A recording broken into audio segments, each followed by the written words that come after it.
Hi, Merle. Hello. Yeah. It's October 2023, nearly a year since I was in Syria. I've just arrived at the door of an apartment in Toronto. I thought, I'm like, did I hear a knock or is it just me? The woman greeting me is Jure Ahmed. You know her as DA. A few months after I interviewed her in Syria, Jure and her 2 boys were on a plane to Canada. Getting ready for school. Yeah. Washing up. He's just washing up in the bathtub. Have a seat. I'm just going to quickly dress him, okay? Sure. I'm in Jure's family home, sitting in her living room with her older son. The walls are covered with children's drawings. This is nice. Did you do this? Huh? Did you do this? Mm-hmm. I did this. This is beautiful. Is that a robot? It's Minecraft. Oh, Minecraft. Do you watch Minecraft? No, I don't know. I've wondered what would become of these kids if they were left there. And now, I get to see them here. My brother, he gotta learn how to draw. You know what I like? He's still small. You know what I like? I like to do science and stuff. Oh, you Even my friend, his birthday, we're going a science place where you can make science stuff. Really? So what's I walk with Jure to her kids' school and back. That's the furthest she's allowed to go on her own. So, it's been a long time since I last saw you, almost a year, under very different circumstances. Yeah. It's the time that I've been waiting for, I'm really glad to see you. Somebody who understands, that can see me here and understand what I went through, my kids been through. And tell me what happened from the time that you were told that you were leaving that day, that you were returning to Canada. It was around 1 a.m. I was just about going to sleep. I feel like I was half asleep, half awake. And then these 2 Kurdish women came inside my tent and was like, "What's your name? Where are you from?" And I told them my name, and I told them I'm from Canada. They're like, "Pack your bags. You're leaving in 5 hours." So yeah, we left. That same day, we got on a plane. It was just very noisy. It was a military plane. So you have to have earplugs in. And I felt like we didn't know what we were getting, what would happen when we land. Getting charged or getting arrested and stuff. But, of course...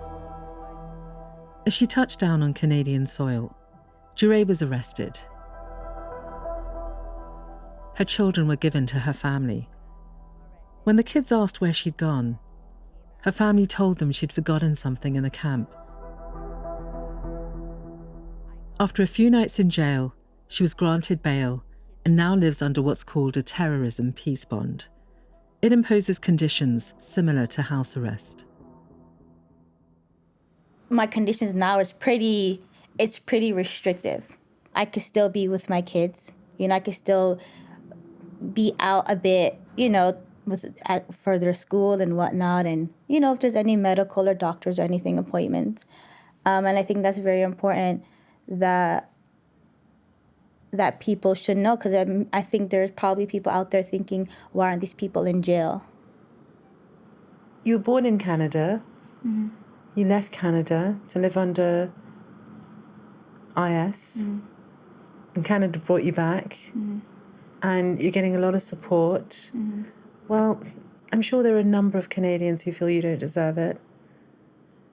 I understand, that's maybe they feel that I'm making this place not a safe place anymore for them, for their children. Yeah, and I do get it. I do get it, because if you left, why do you deserve to come back? Jure could still end up in jail. The authorities are still investigating. From a legal point of view, it's not enough that women like Jure travelled to Syria and lived under the caliphate. The prosecution needs to be able to prove that she knew what she was signing up for. So far, 2 Canadian women who've returned from the camps have been charged with terror-related offences.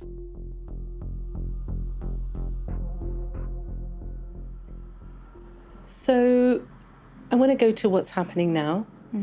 You are having therapy, child counselling. Counseling, I have a counselor, outreach worker, child therapist, and there's some child and youth workers too that put my kids in programs and sit with them and play and interact with them just to get them comfortable with other kids. They've only recently started school. So what has it been like? I was definitely anxious of how they will like fit in and adjust to, it's such a different environment. I think in the camp, it's a more harsher, the kids are more harsh. A lot of name calling and hitting and a lot of aggression with the kids. So I had to really make sure they understand that you don't hit. If you get angry, you don't hit. You tell an adult.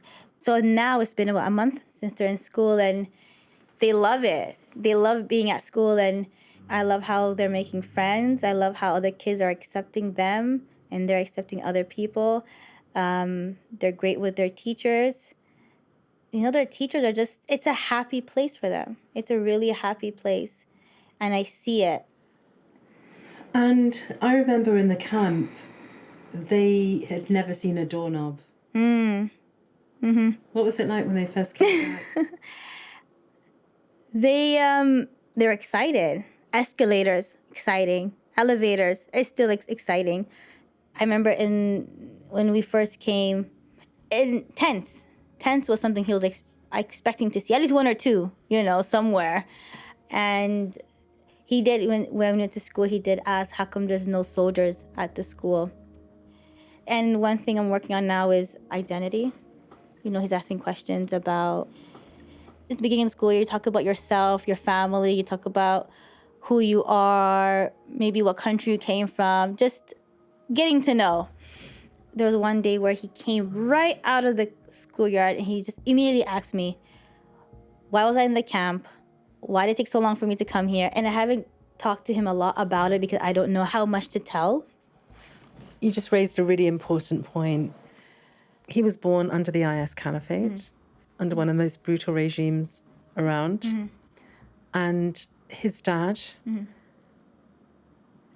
well, one of the most notorious IS militants. How are you going to break that, all of those things to him? That's something, obviously, I'm not looking forward to, but I'm not there yet. I don't know exactly how I will do that right now. Like now when I talk to him about the camp and why it took so long, I just say things like, oh, the plane just took too long. They did know that their father was in prison, and he was in prison in America. It was only when they were understanding what prison is and who goes to prison, then they'll say, okay, but prison's not for bad people, so what did Dad do? And I always have this like pit in my stomach when they asked me this, and I wasn't ready to say. It's something that I just have to do, but always reassure them that just because your father is like this doesn't mean you will ever come close or be like him.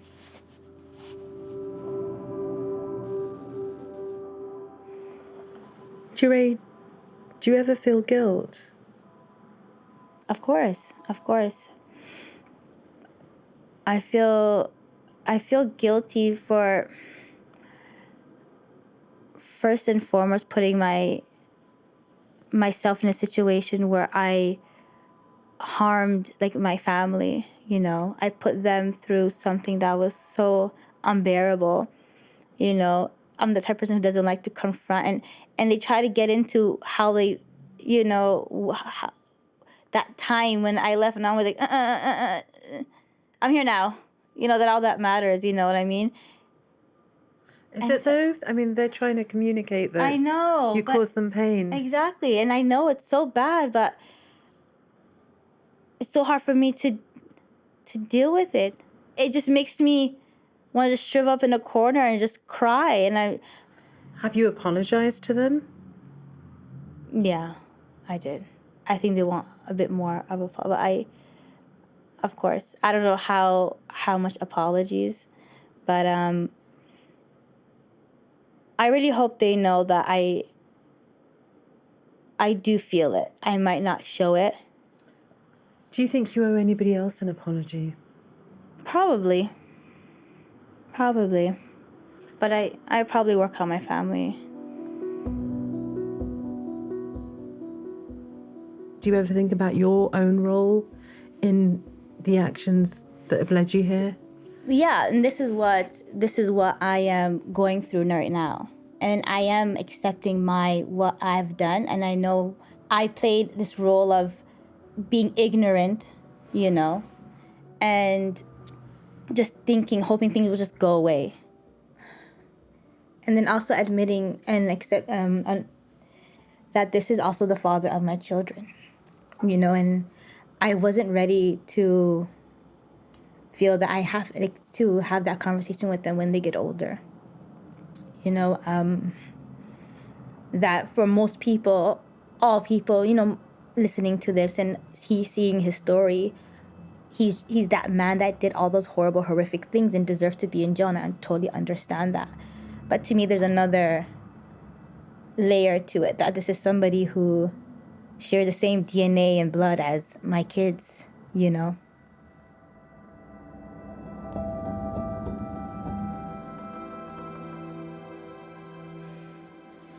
What did you think he saw their future as?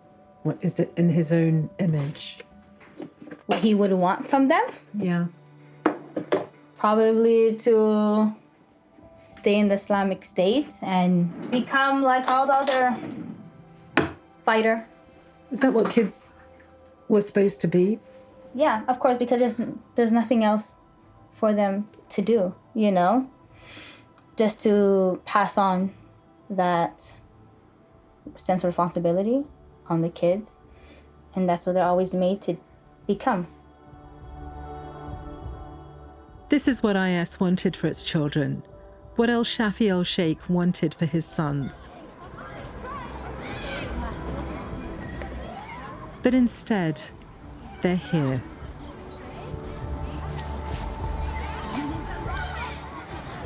How was school today?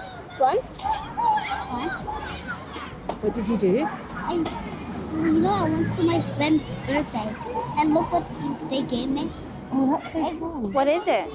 Everyone balloon, and everyone had it. It's just the same candy.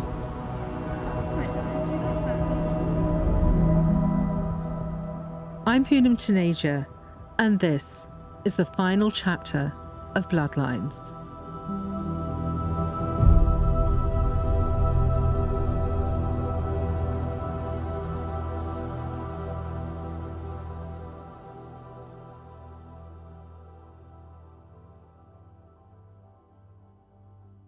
Jure and her kids were part of a larger group of Canadians repatriated this year. 19 fewer people in the camps in northeast Syria. Nearly 50,000 remain. The majority are children. But there's someone whose job it is to lower that number. Considerable amount of my time is spent on what is a really high priority for the U.S. government, which is reducing the populations of displaced persons and detainees in northeast Syria. This is Ian Moss. Ian's a senior member of the Counterterrorism Bureau at the U.S. State Department. It is the United States government's view that it is imperative that governments with nationals in northeast Syria repatriate them. That's especially the case with children, because they didn't ask to be there, and the longer they're there, the more that they are suffering. As I mentioned just a little while ago, The U.S. was a frontrunner when it came to repatriations. Children, women, and men. the reality is the longer individuals are left in what honestly is a situation of despair in northeast Syria, the less secure all of us are.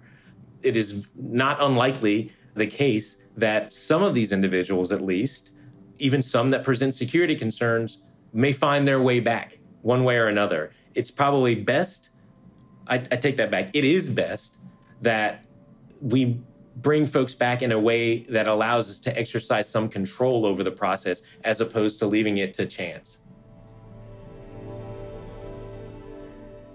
The US is working to get other countries to adopt the same stance. But some countries argue that they don't have the legal powers or the evidence they need to prosecute everyone who poses a risk. Nor do they have the surveillance capabilities to keep an eye on them. I am not under any illusion that this is easy.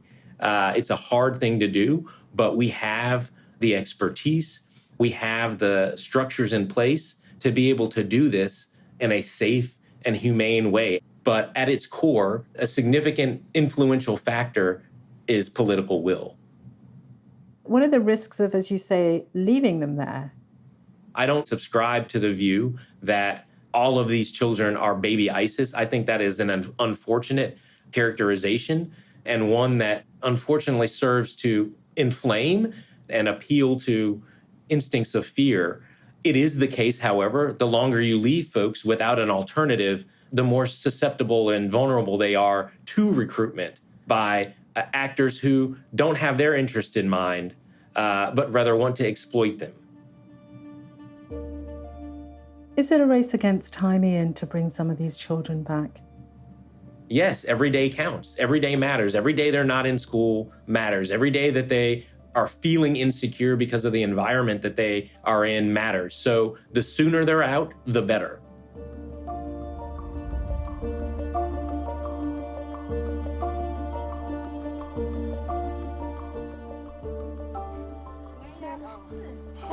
Hello, Granny. Hello, Granny. How are you? For years, Charlene, the London nurse we met early in the series, has watched her grandkids grow up from afar. Now I'm back in London. I meet with Charlene again. Her daughter and grandkids remain in the camps. And you showed me a video earlier on. Yeah, that was the girls sending me just to show me what they've been doing, you know. Yeah, growing really fast though. Yeah. They are growing really fast. How does that make you feel? It's been a while. I was thinking actually on my way here that I've seen them actually more than you have in the last few years. I interviewed Charlene's daughter Nicole a couple of years ago and met with her and her daughters again on this trip. But Nicole didn't want to be interviewed this time. Yeah, it's true because like the small one, if you think about it, when she left here, she was 1 going on 2. She should be 10 in a couple of years, isn't it? And like the middle one, that one should have been starting secondary school now. And the eldest one, she would be getting ready to start doing her subjects for her GCSEs. Yeah. She's a young lady now, isn't she? Yeah. She's going to be 14? Or she's 14. Yeah, she's 14. It's been almost a year since I met them last. Yeah. It does feel like they're stuck from what you're just saying. Mm-hmm. Yeah, it is, Wow. But I'm still thinking one thing that I didn't say is that Isaac. Yeah. Nicole went to Syria with 4 children, the 3 daughters I met, and a son, Isaac.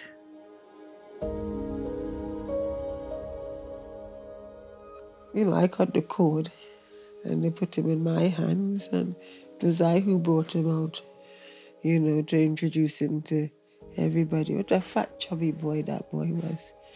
Yeah. Isaac was Charlene's first grandchild. Last thing I remember of Isaac is him and, and the other kids down the bottom of the stairs there, when they left crying. Those kids, they cried so much, you know.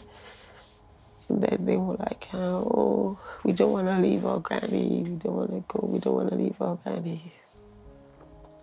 Not knowing that that would be the last thing that I'd remember of Isaac. Sorry. Isaac was killed in an airstrike. He was 10 years old. Sometimes, you know, I think the only thing that stops me from screaming and, you know, beating my chest or whatever, it's that I didn't see it. I haven't seen it. So I could somehow, you know, kind of think it's not real. But I know it's real because she told me it's real.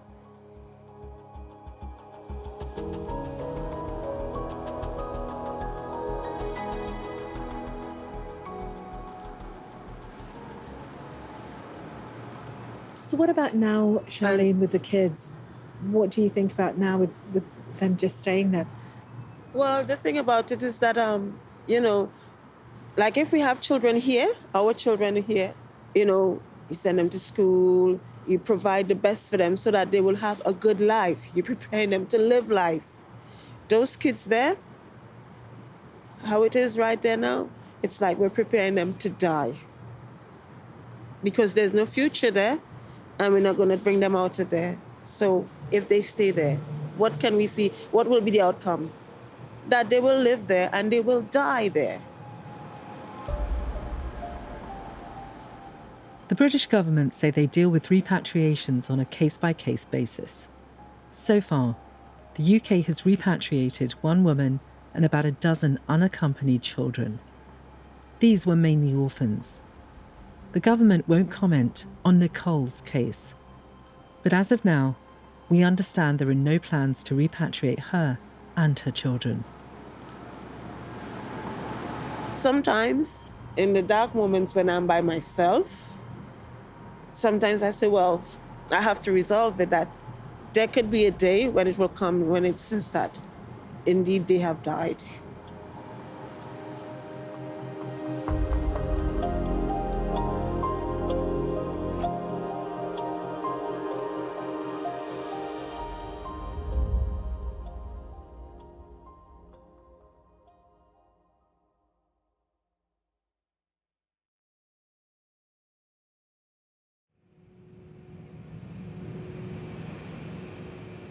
It's been a year since I left for Syria, since I boarded that plane with an envelope of Salmaan's photos.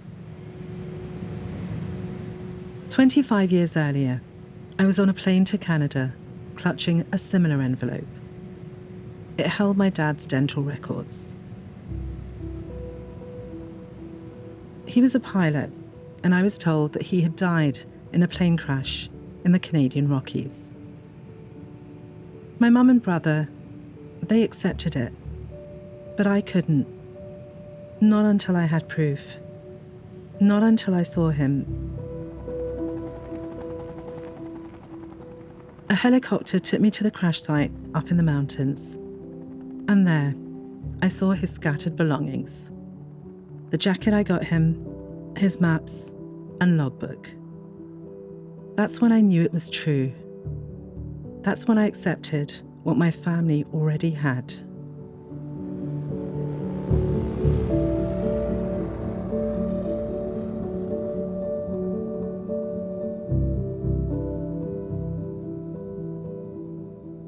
When Ash asked me to search for Salmaan, I knew it was near impossible to find him.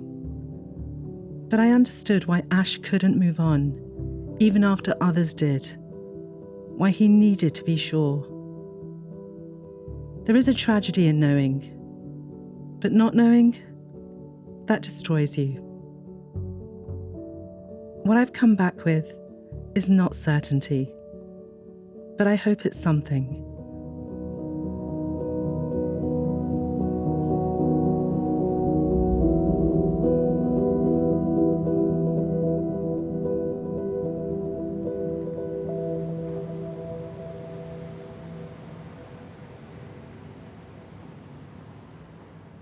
Ash and I meet at the same park where we met before, where he spent summer days playing tennis and eating ice cream with his son, Haroon.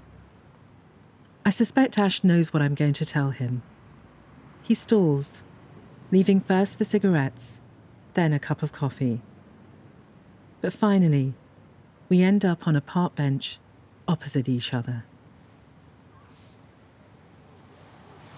Okay. Ash, last time I met you, it was winter 2022, and I was just about to leave for Syria. And I was going to try and find out about Salmaan. I'm going to walk you through all the steps that I've taken, and feel free to stop me at any point if you... I tell Ash the whole story, that I made it to both camps, that I spoke to people, I checked the orphanages. I walk him through what I learned from Aisha's family, from DA and the other women in the camp. I managed to narrow it down from where they last saw Aisha. And it was in a village just near Baghuz, a place called Marajda. These women said to me that they had heard that that house had been bombed and there were no survivors. So I said to them, what about the children? What about Salmaan? Because surely a baby might have survived, a toddler may have survived. Now they said to me that if he had survived, somebody would have seen him. Ash stares straight ahead. He's silent and completely still. Now, I wanted to look into this more because I wanted to see for myself where this place was that Aisha and Salmaan were believed to be living. So the first building was just rubble. There were no survivors. There could have been no survivors. I went to the second building and the destruction was even worse. There was a giant crater in the ground and it was clear there were no survivors. I have photos of the place. Would you be interested in seeing them? Yeah. Would they help you in any way? Yeah, Or? if you've got photos, I'll be gladly. Okay. Yeah. This is the site of one of the airstrikes. Wow. Okay. So you can see the crater. Crater's massive, isn't it?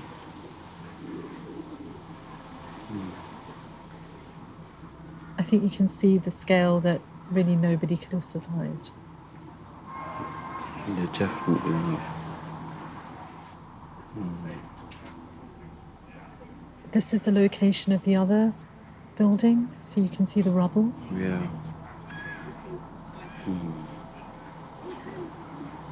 Yeah.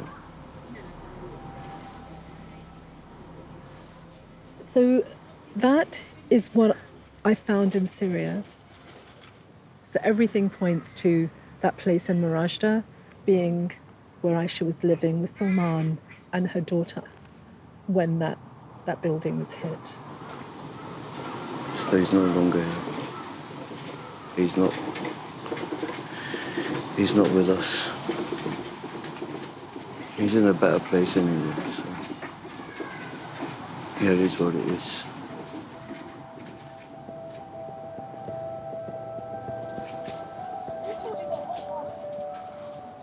Ash, is there anything you want to ask me? Thank you very much for your efforts. He's in a better place. And if he's not here, he's with the good Lord. That's the best place you can be. Do you think you'll be able to find peace? No? Yeah, that's it. Thank you very much. Can only thank you for what you've done. No, please don't thank me. That's it. I know it's not the news that you were hoping for. It's not in our control, is it? Nothing was ever in our control. Before I used to cry, now I can't even cry. I've cried so much. I just can't cry anymore. It is what it is. You accept it and you move forward. And like I said, I've got my granddaughter. She gives me so much pleasure. My wife gives me pleasure, and so does my daughter. So when somebody's with the Almighty, you feel the sadness they're not with you, and you never had the opportunity to be with them. But the times that we shared on the messaging was a pleasure, isn't it? You just fell in love with him. Your heart melts like butter. He took our heart and he's gone, but we still love him the same.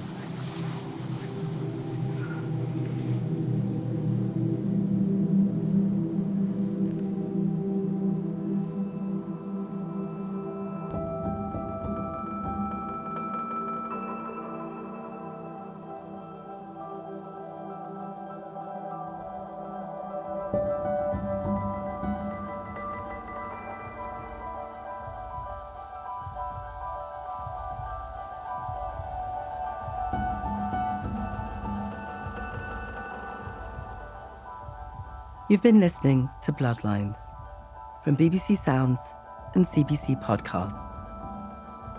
The series concept and reporting by me, Poonam Taneja. It's written and produced by Alina Ghosh, Fiona Woods, and me. Our investigations producer is Joanne Abdi, and our contributing producer is Michelle Shepherd. Fahad Fatah is our field producer. Our sound designer is Julia Whitman. Original score by Phil Channel. Special thanks to Evan Kelly for his mixing support. Emily Cannell is a digital coordinating producer for CBC Podcasts. And Caroline McAvoy is a digital producer for BBC Sounds. Our senior producer and story editor is Damon Fairless for CBC Podcasts. Executive editor for BBC Sounds is James Cook. The executive producers of CBC Podcasts are Cecil Fernandez and Chris Oak. Our podcast art was designed by Chloe Cushman. Amanda Cox is our cross-promotions producer. Our video producer is Evan Agard. And special thanks to John, our team medic, and the BBC High Risk team.